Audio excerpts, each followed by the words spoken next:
Social Security beneficiaries, including retirement, disability, SSDI survivors, and SSI, how much would your new benefit be? I have all the details for you in the breakdown in this video. Let's get into it right away. Alright, so with everything going on right now, I think a lot of us are also wondering when are we going to be getting a raise to our monthly benefits? How much is it going to be, and isn't going to be substantial enough to actually do something for us during this very difficult time as prices continue to get away from us with all of this rapidly rising inflation? Now, I think a lot of us could probably think back to 2020 when we talk about that $200 per month raise. That's not what this video is all about. If they would have implemented that $200 per month raise for all of the millions of beneficiaries, a lot of us would probably be sitting in a much different position right now in the event that actually would have been implemented. However, one quick side note on that was actually set to expire at the end of 2021. But anyway, just a quick side note there. It's kind of hard to not think about that because that was something that was very encouraging at the time when it was introduced by that small handful of lawmakers. Maybe there's a way we could possibly get up to Congress and have them introduce something once again like that. Either way, that'd be pretty nice. But anyway, let's quickly talk about what's going on right now and how this may pertain to all of these millions of beneficiaries. By the way, I'm talking about 70 million beneficiaries under the umbrella and under all of those benefits that I mentioned at the beginning of the video.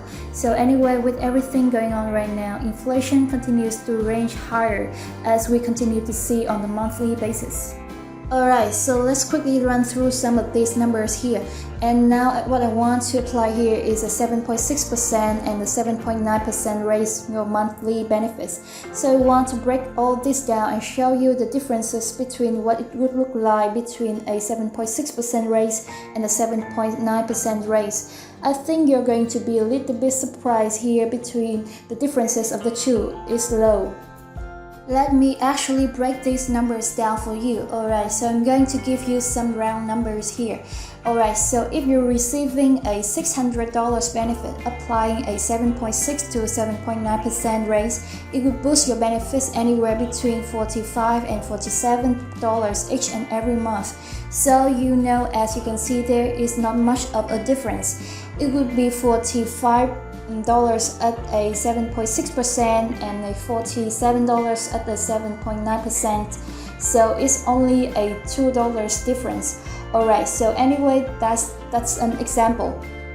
Now let's talk about a $700 rate. If you're receiving a $700 benefit, applying a 7.6% or 7.9% raise to your monthly benefits, it boosts the benefits anywhere between $53 and $55 each and every month. Again, $53 for the 7.6 and $55 for the 7.9%. Let's keep rolling though. If you're receiving an $800 monthly benefits, applying a 7.6% raise to a 7.9% raise, again it could raise your benefits anywhere between $60 and $63 each and every month. So as you can see, there are $60 on the 7.6 and $63 on the 7.9.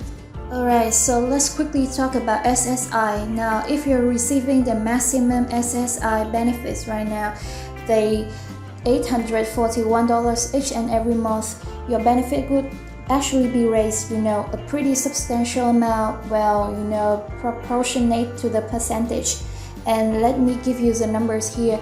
In the event of a 7.6 to 7.9% raise your benefits would go from $841 to either $904 or $907 each and every month.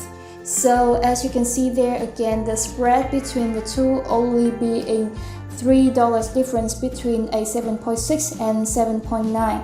But remember, that's on a monthly basis. So I guess if you extrapolate that over the course the entire year, $3 per month would be an extra $36 for the year. So I guess over the course of the year, I guess it's $36. but it's on a monthly basis. It's only a matter of $3, right? So it's not like we're talking about $30 or $100 or anything like that. It's just a couple of dollars. Alright, so let's quickly talk about a $900 benefit. If you're receiving $900 right now and you apply a 7.6 or 7.9% raise to that, you'll be looking at anywhere between the amount you'll be getting is anywhere between $968 or $971 per month. So again, about a $3 spread there between the 7.6 and the 7.9%. So realistically, whether the raise is again 7.6%, 7.9%, anything like that, it's only going to be a matter of a couple of dollars each and every month. But again, like I said, we cannot dismiss even a single dollar these days. We want it all, give it all to us. Please make it fast and give it to us now. But anyway, these are some of the preliminary numbers that I've seen out there.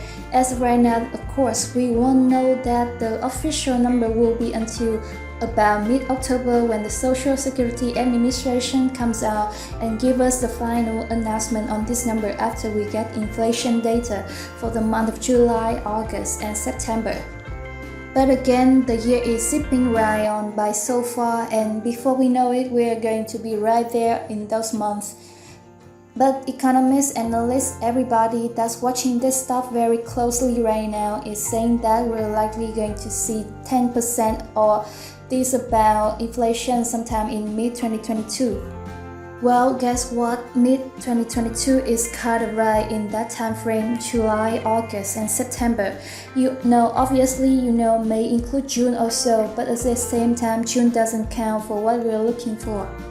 Those 3 months, June, July, August, and September, that actually indicate how much the COLA raise will be for all these millions of beneficiaries. So anyway, at least it's a little bit of something to look forward to going forward.